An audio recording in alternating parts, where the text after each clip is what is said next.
Assalamualaikum warahmatullahi wabarakatuh. Kepada yang terhormat Ibu Haji Ani Radiati R. SPD MKes selaku Direktur Poltekkes Kemenkes Tasikmalaya, yang saya hormati Ibu Apoteker Nuri Handayani M.Farm selaku Ketua Jurusan Farmasi Poltekkes Kemenkes Tasikmalaya, yang saya hormati Ibu Apoteker Rani Rubianti M.Farm selaku dosen pembimbing pada penyusunan proposal ini, dan yang saya hormati kepada Dewan Juri. Baik, di sini sebelumnya izinkan saya untuk memperkenalkan diri terlebih dahulu. Nama saya Aisyah Septinisa Fadila, berasal dari Prodi D3 Farmasi sebagai Ketua Tim 1, dan yang beranggotakan sini Kurota Aini, Putri Damayanti, ketiga Raden Aulia Laifakusuma. Baik, di sini kami akan mempresentasikan judul proposal kami, yaitu pemanfaatan limbah kulit pisang dan daun kelor sebagai alternatif minuman kopi bagi penderita hipertensi. Proposal ini dilatar belakangi oleh tingginya prevalensi hipertensi di Indonesia, seperti pada data yang kami ambil yaitu data tahun 2021 sebesar 34,1%, dan khususnya prevalensi di Tasikmalaya yang menunjukkan kenaikan dari tahun ke tahun, seperti pada tahun 2019 sebanyak 928 kasus, 2020 sebanyak 1.114 kasus, dan 2021 sebanyak 1.730 kasus.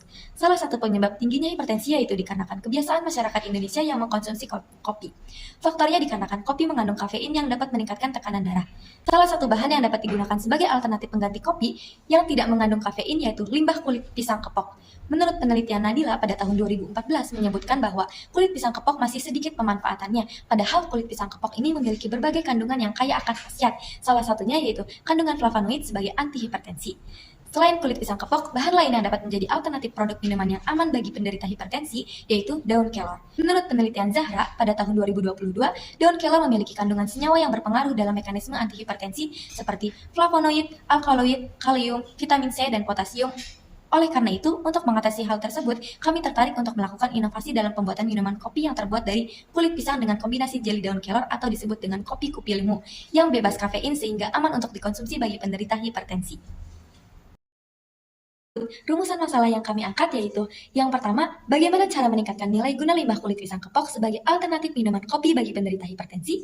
Yang kedua, bagaimana proses pengolahan kopi kupi limu. Yang ketiga, bagaimana strategi pemasaran kopi kupi limu.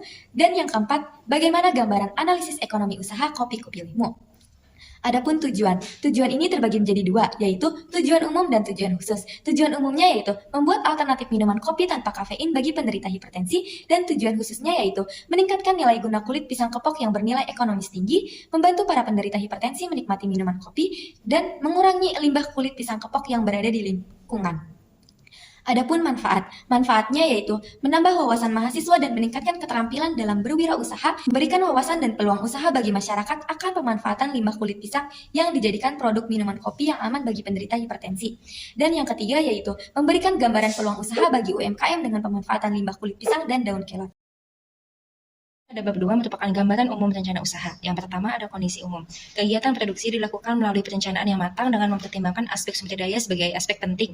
Berdasarkan data Badan Pusat Statistik pada tahun 2021, produksi pisang di Indonesia mencapai 8,74 juta ton. Jumlah itu mengalami kenaikan tiap tahunnya, sehingga jumlah kulit pisang diestimasikan sebanyak 2,913 juta ton per tahun.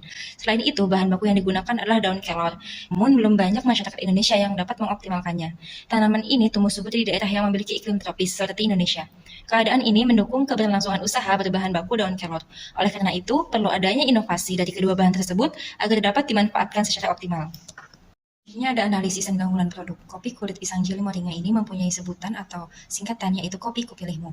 Memiliki peluang profit yang cukup menjanjikan dikarenakan banyak masyarakat yang sering mengkonsumsi kopi sebagai minuman sehari-hari. Kopi kupi limu ini terbuat dari limbah kulit pisang dan tambahan topping jeli sari daun kelor. Dan ada peluang pasar. Target pasar kami adalah mahasiswa, karyawan, bapak-bapak, ibu-ibu, dan remaja, khususnya bagi para penderita hipertensi. Adapun indikator keberhasilan program usaha ini sebagai berikut. Yang pertama ada tercapainya BEP unit dan BEP rupiah sesuai dengan perhitungan analisis keuangan. Kemudian tercapainya penjualan dengan omset dalam 1 tahun sebanyak Rp1.920.000. Yang ketiga ada tercapainya target penjualan produk dalam 1 tahun minimal sebanyak 240 botol.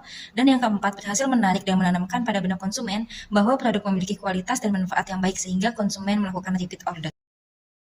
Selanjutnya adalah pemaparan bab 3. Bab 3 ini memuat metode pelaksanaan. Nah, dalam metode pelaksanaan ini terdapat alur metode pelaksanaan yang terdiri dari praproduksi, produksi, pengemasan, promosi, dan pemasaran.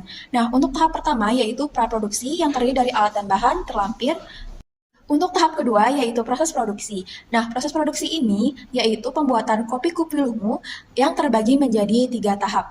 Untuk tahap pertama yaitu pembuatan serbuk kulit pisang dari pisang kepok. Nah, proses pembuatannya dari yang pertama, pencucian kulit pisang kepok dengan air bersih, kemudian rebus kulit pisang untuk mengurangi kandungan bakteri. Untuk yang kedua, proses perajangan menjadi potongan kecil, kemudian di oven selama 1 jam dengan suhu 150 derajat Celcius. Nah, untuk yang ketiga, setelah di oven, kemudian kulit pisang disangrai dengan api kecil selama 15 menit di blender dan menjadi serbuk siap minum. Untuk tahap selanjutnya yaitu tahap kedua, yaitu pembuatan jelly sari daun kelor.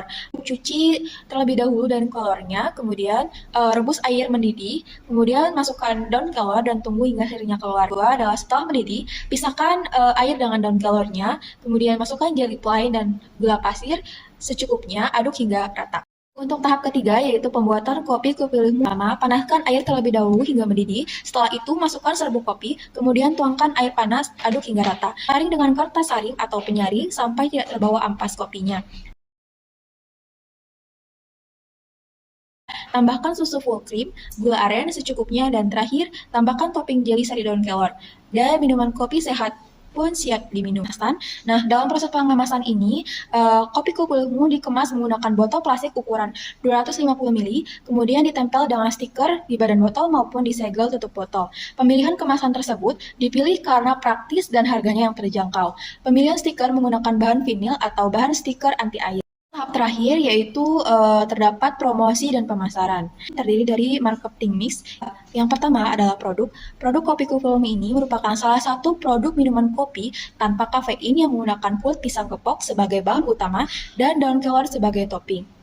Untuk yang kedua, price atau harga.